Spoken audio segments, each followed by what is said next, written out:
Again. Okay, go. Hello, sir, ma'am. Good morning. So, welcome to Mantigue Island in Japan. My name is Ikoy. I am a local tourist guide in this island. So, I give you the meaning of Mantigue.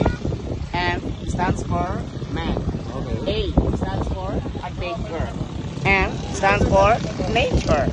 T stands for tourism. I stands for island. G stands for gorgeous. U stands for unique. E stands for enjoy yourself. That is the meaning of Mantigue.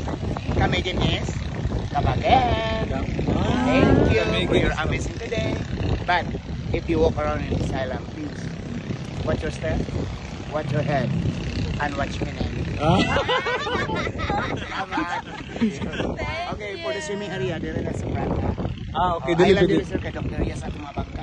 okay. Para safety. Dito ra gud siya. Pwede na yan.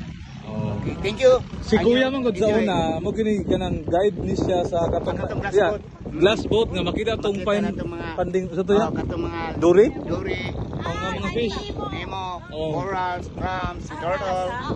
Pero nganong wala naman doon niya? So, wala pa kay renovate naman ng island sa province sa Nisya. Pero sukad nung pag-pandemic nawala Sa na. pandemic, nawala na. Yeah. Pero ibalik na nila kung mahuman na siya renovate ng island. Nice. Yeah, thank you so much. See you on the road. Sige sir. Maraming diri. Don't worry. Basit ka na sir magpa-picture yun. Ay, napantigit. Oh yes. Okay. Mag-group picture. Sige na, group picture din. Kaya mantay na si Group Kuya. shot daw kasi kuya ko kumukuha na.